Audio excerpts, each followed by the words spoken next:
I am back! Hug me!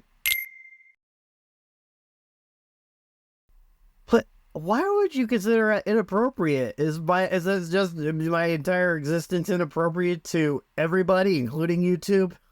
Self-deprecating jokes aside, yeah, it's been a while, hasn't it? Probably maybe 2 years at this point, I can't remember, but I am back, and I guess one of the reasons for my absence for so long was I have a new job, and honestly, it's the best job I've ever had. It feels like it's my kind of place, and I get to do work that I really like there. It's not entirely video production, but they're linked in a sort of way. So that's what's going on with that, and it's just been a matter of sort of like scheduling everything so I can have time to do other projects, but time for myself to just play games or whatnot, hang out with family, do all that sort of stuff. But yeah, I just got this urge to go back to doing YouTube videos. I'm not sure how often I'll be posting stuff again, but I like to try to get back in the rhythm of things, so we'll see how this goes. Well, for this first video, I wanted to take a look at the Turok Remastered trilogy, just sort of do a vlog-style video on it, because I was talking about it on Twitter. I figured, you know what? I'd rather get my thoughts on everything out on a video, because it's what I like to do. And I was also inspired because Turok 3 Remastered came out not too long ago, and it was crazy. Nobody thought this was going to happen, but, silly us. The Nightdive, they do the impossible, so we'll never doubt Nightdive again, I promise. But yeah, I know some people may think, oh, well, Doom 64 got a remaster as well, but Doom 64, I wouldn't say it's not complicated, but, like, I guess to be fair, like, it's still running off the Doom engine in certain regards, so they could probably work off that, and I guess they had the ROM too for it, so I don't know the entire process. I'm not a game developer. Who would have thunk? But yeah, so Turok 3 was just a lot more complicated, but still, the fact that they got it out, it's just an achievement to what Nightdive can do and how determined they are to get some of these great FPS classics out. I mean, there have been some that aren't FPSs, like Shadow Man, I think it's called. I should check that one out at some point. But yeah, I wanted, because Turok 3 Remastered came out, I was inspired to go back and play the others. So my first exposure to Turok was back on the N64. So, for those of you who don't know, the N64 is my favorite console. I think just when they really nailed it with the games, like, they really nailed it. They had some really creative gameplay and visuals, and it's just so strong, the N64, in my opinion. I mean, yeah, when the game comes out that really flops, it really flops. But then again, you have some really unique titles on the N64, like the Turok games. They were very unique, and they were trying to, I guess, do something different from what GoldenEye did. And they kind of had elements of Doom in there, but kind of elements of Quake and stuff. But as they went along, they sort of adapted different styles of later games. Like Turok 3 clearly got its inspiration from Half-Life being a more linear experience. But I mainly played the first two and Turok Rage Wars, which is fun. I hope that gets remastered, but I heard Turok 3 doesn't have the... No, I saw, actually. I don't know why I heard. I actually used my eyeballs on that, but Turok 3 doesn't have the multiplayer that was in it, and it might be because Turok 2 didn't have a big following on the multiplayer, so they kind of scrapped it, which is unfortunate. So that might not be a good sign for Rage Wars, but hey, maybe just for completion's sake, I don't know. It probably wouldn't make that much money, so that's probably not a good idea. But hey, a man can dream. But yeah, so I played the first two. I never actually beat them because I was young at the time, and they were just overwhelming games for, like, different reasons. And we'll get into that when we talk about the games proper. So I just had fun using the cheats and going around with all the kick-ass guns. But I never knew there was a Turok 3. It was really late in the console's lifespan, and yeah, Turok 3 just didn't do as well. Like, it had interesting ideas, but it was a game that was, from what I understand, it had, development problems, and then, ooh, that was worse with Turok Evolution, which I played a little bit of, and I couldn't get into it. But yeah, Acclaim was kind of on the way out the door. It's unfortunate, because, again, the games they put out, like, very unique, very interesting.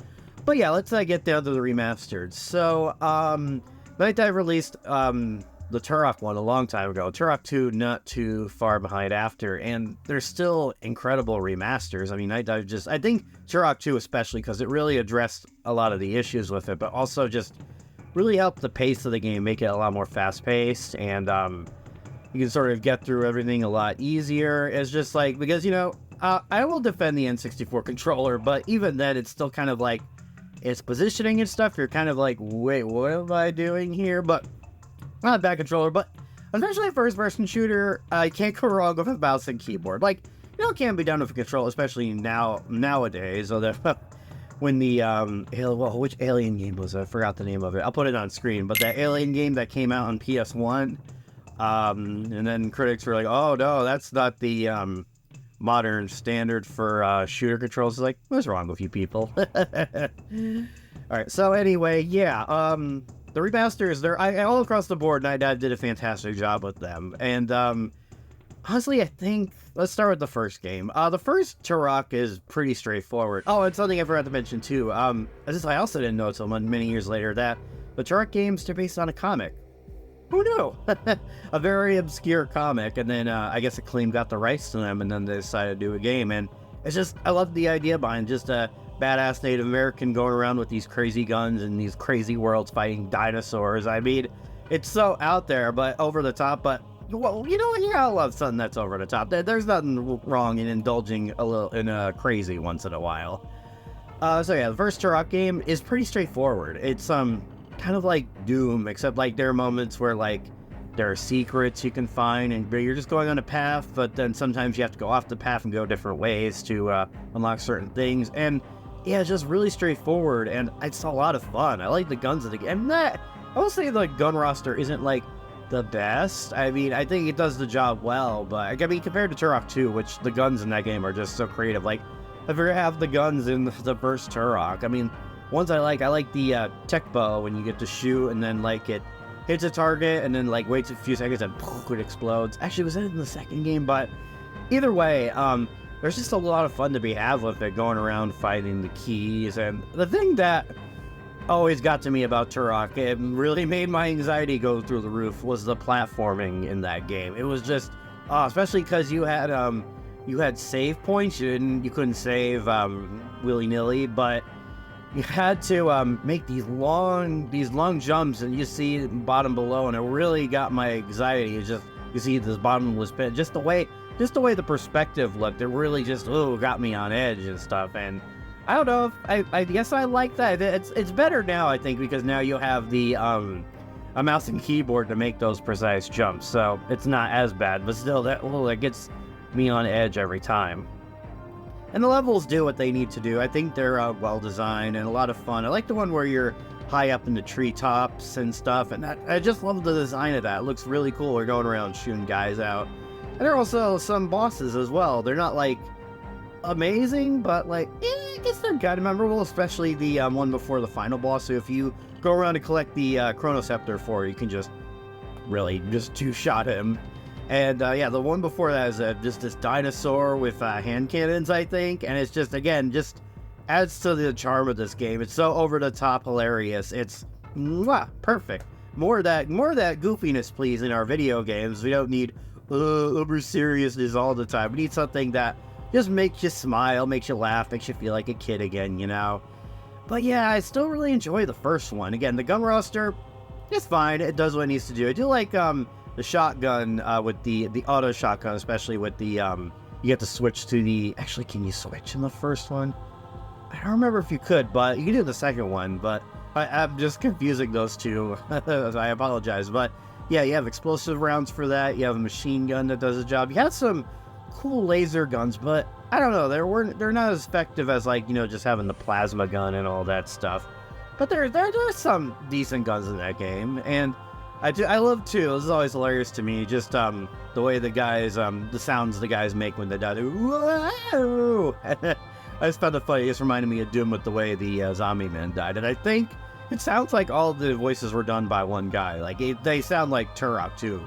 It's like when you compare it, when he's like, I am Turok, which is badass. But then you just hear the other guy's voice. It sounds like, oh, it's all done by one guy. So I mean, I don't know how much of a budget they were working on. And again, this game is really, really light on story. I'm sure like the instruction manual had some background on it or something like that. But yeah, it's simple, but it gets the job done. And I had a lot of fun with it. So yeah, especially again with the remaster, just adding a whole lot to it to just kind of make the game feel a lot more fast-paced, and just getting from one area to another just feels a lot more seamless now that you have a mouse and keyboard. So yeah, Turok 1, great game. Oh, and music too. It's not like the most amazing music, but it works with the atmosphere. It just especially when you're in jungle areas, it really brings you into it, and you feel like you're this badass warrior going through the jungle, fighting off these dinosaurs and these people. It's a good time. It's a good time. It really helps the game. Turok 2. I remember loving Turok 2 when I was a kid. I think especially for the creativity in the weapons. I mean, who doesn't remember the cerebral bore? Oh, it's like one of the best guns ever. It's so when I talk about like first-person shooter guns, it's kind of like, I feel like it's a bit under the radar. But then again, the Turok games, I mean, they're noticeable, but they're like, when you compare them to something like Doom and Quake, it's like, it's a no-brainer, obviously.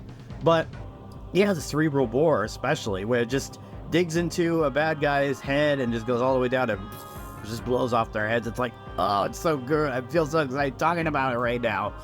But yeah, Turok 2 definitely takes a different approach. Like, it goes for a more non-linear design choice. Like in the beginning, it feels like the classic Turok, where you kind of feel straightforward, but you can go off the path and do other things. But then later on, the later levels, they get really big and really complicated. Like, I have to admit, like, it was impressive for the time on the N64, seeing just these massive levels you're going through. But that was also a detriment to the game as well, because, well, first of all, everything else in the game is fantastic. And again, I think out of all the remasters Nightdive did, this is the one that I think it's still one of the best remasters of all time, just because they really added so many options to it and so many quality of life improvements. Like there was these more panels you can go in. Originally you go there to save your game, but now you can save your game on the fly. So, but you go in there and they allow you to warp to any of the levels that have those same warp points. So that's really such a help, especially if you need to go back and find an item. And I get, in a way, it was almost kind of like Metroid Prime, but not really, just because like you can usually do everything in one go, except for like you need to get these talismans in order to find the Primogen keys in order to lock that final battle, which it wasn't much. I'd say Metroid Prime does a better job at that, and the levels in Metroid Prime feel a lot tighter too. It's still a great remastered, but rather about that remaster, I'm talking about Turok 2 right now. And yeah, I think it's a problem because at times some of the level design feels a bit cookie cutter and you don't know where you're going again. They're too massive in a way, and I'm so glad Nightdive added the little exclamation marks to sort of help guide you to where your next mission objective is. But still, it can be a chore sometime. But I feel like when you get down to the gameplay and you're fighting the bad guys and that, and there's some really creative enemy designs, it's really fun. It's really enjoyable. But that level design, oof, it really knocks it down a peg. I know. A lot of people really love this game.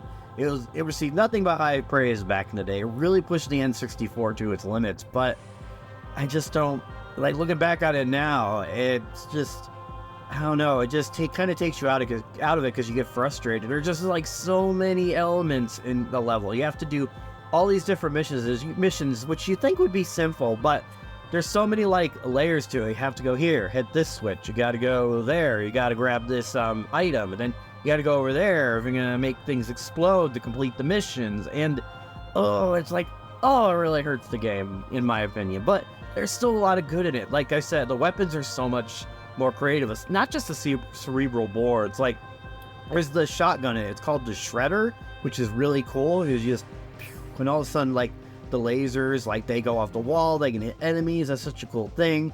And what else you got? There's just so many. Like I forgot the name of this one. It's like this thing that has spikes on it, and you hold it in your hand and you throw it, and then it just gets it attacks the enemies and it comes back to you. Oh, I forgot is it Whirlwind or something? Again, on screen.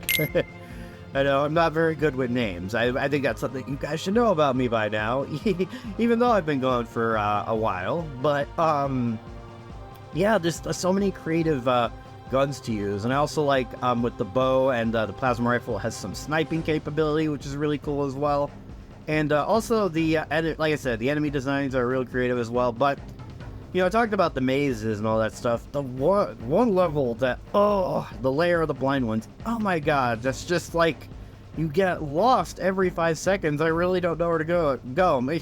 I think they knew too, because they do give you a map, which, helps out somewhat. But again, these cookie cutter designs, it kind of just makes you feel lost, and you're just like not sure where to go. I'm like, I'm gonna be stuck here forever and ever and ever, just playing Turok until I'm in my 80s and my beard grows long and I could barely speak anymore. But yeah, regardless, there's still good things. The soundtrack, I think, is the best. It kind of, again, has that atmospheric type of soundtrack, but it's so much more elevated this time around. And it just, again, like the first game, it really pulls you into this creative world. And there is a bit of a story, but it's not much. You just have to stop the Primogen, and you're just given directions on how to do that. And of course, there is they do foreshadow Oblivion. It's not just like a foreshadowing. It's just like an entire dumpster truck is landed on you, because they have the Oblivion sections where you have to fight these those are some cool parts too, because the music is great. Just the kind of the design of those arenas is placed like a factory type of place, and you fight all these really tough enemies with swords. It's awesome. It's a lot of fun. And then get them all to get the nuke in it, which is pretty much the BFG of this game. So yeah, there's just, again, a lot to do, a lot of explorable things, but again, I think it just gets too overwhelming for me, at least. If you really get into it and really get lost into that world, then yeah, more power to you. I'm glad you like that, but it just didn't do it for me, man. But everything else is really solid, and I would still recommend Turok 2, especially the remastered. That's definitely the way to go. And now with those two out of the way, let's finally talk about Turok 3, which recently came out. And I could see what people were talking about with Turok 3. It's like, it has good ideas. It tries to bring back, like, the creative weapons, and they're good for the most part. And it definitely takes a 180 from Turok 2, where the game is very linear. And it does have to have more of a story this time around. The characters are kind of like, the thing that I want to point out is this is only like, this is probably the shortest campaign out of all of them. You could just beat it in one sitting, really. And they try to have cutscenes in it now, which for the time are impressive, though. Those big, wide, googly eyes that they have, it's like, ugh. Give me the googly eyes from Banjo-Kazooie any day. But like, yeah, it's just, it seems weird and unnatural, and I don't know. It's weird. But again, they're very impressive for what they could do on the N64. And but it's just, again, it's kind of just like they introduce some things, which is interesting, but like the characters are kind of forgettable, and they go on this journey to become the new Turok, Joshua's brother and sister. I played as the sister mostly because she feels the most Turok-like, but I'll go back and play as the brother, because it's a very different take. It's more like stealthy, like he has a sniper rifle, which sounds really cool. So I definitely want to do that, but I think with the remaster, it really kind of is a bit of a detriment to it, because I've heard people say that the game was a bit like more difficult because you're using the N64 controller. When you have a mouse and keyboard, it's just, you can fly by everything and just shoot down the baddies. And yeah, it's weird because like the level design themselves, it's like really massive, but the levels are really short. I think that's a problem though, because the levels are so massive, and at times it feels like a real slog to get through them. You have to walk from one place to another, and oh man, the final Oblivion level is disappointing, just because, again, it was just so huge, and like you're just kind of walking from one place to another, and there's like sometimes you get some interesting platform things, but other than that, it just, I don't know, something about the levels felt like, just because something is massive doesn't always mean it's good. Like, it feels empty, like there's really nothing to do except shoot the guys. And again, the combat is a lot of fun when you get into it, and but the bosses, oh my god, the bosses are so easy at this game. Like Oblivion's supposed to be like this eldritch entity that can consume the entire universe, but he's ridiculous. And I guess maybe they have it be where the final boss, true final boss, is really Oblivion taking control of Joshua's body, but even then that's over in like seconds flat. But it's like, you really can tell that they were rushing on this one to get this one out. And I mean, to be fair, it was towards the end of the N64's life cycle, so they wanted to get it out there as soon as possible. But oh yeah, again, with Remastered, it just kind of makes everything really, really easy to get through. At least every new area you go to, it does give you a automatic checkpoint, so it's not too bad. So you can just keep continuing from where you left off if you died. There are no lives this time around. That especially was pointless in Turok 2, you can save on a dime. But heck, I'm trying to think, is there anything else about Turok 2? Because there's not much to say. It just felt underwhelming, and I wanted to like it a lot more. Like, all the music is so forgettable. It's like we got from Turok's 2 really atmospheric music that just blended so well to just nothing. I don't know, man. I didn't feel anything playing this game. It's like, again, the combat is good, the guns are good, they bring the cerebral bore back, and some of the new guns are interesting, and some of the ones that are returning are good too.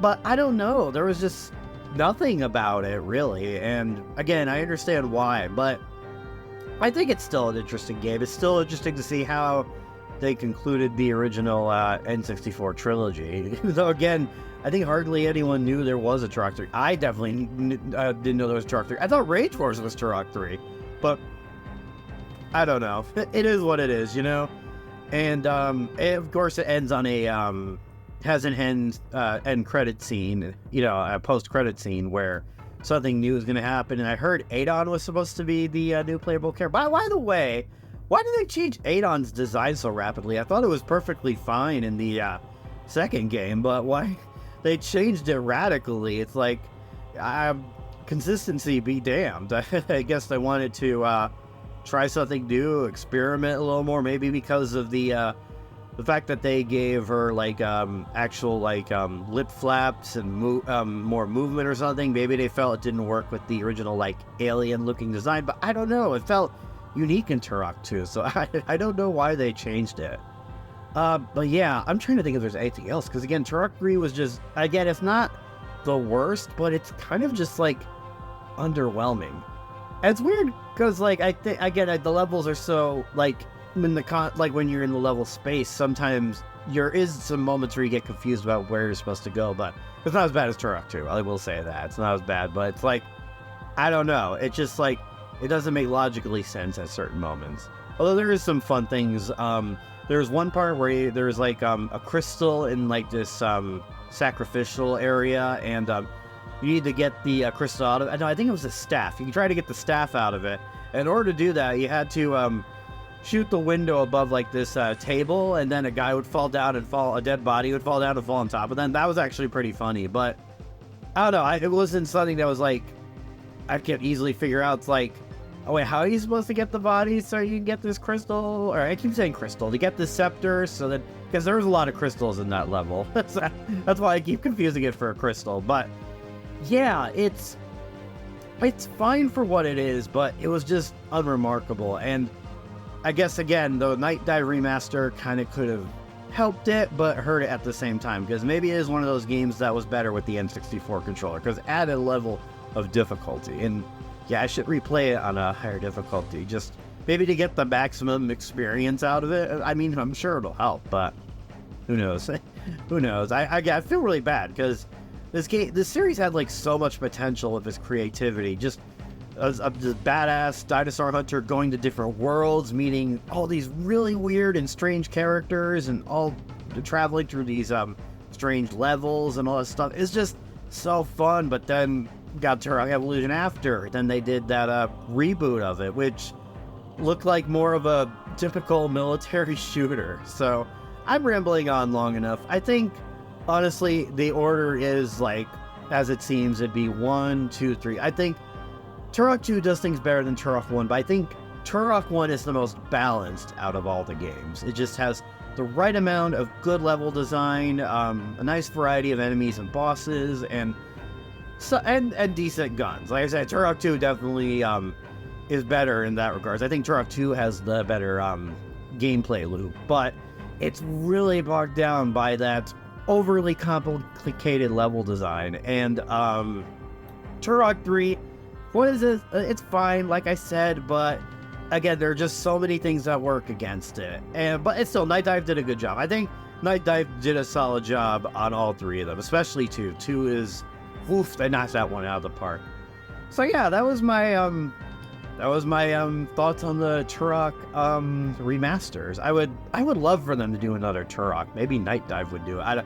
That's probably a whole other thing. I'm probably wrong in all that fronts for why they could do that. But yeah, I hope you enjoyed my insane ramblings. It's been a long time since I've done this, so I apologize if I've repeated things so many times. But I have more videos planned, so definitely be on the lookout for that. And thank you guys so much for watching. As always, if you enjoyed this video, please give it a big old thumbs up. I really appreciate it. And if you want to see more from me, click on the bell down below. Well, I will see you guys next time. Bye, dinosaur hunters.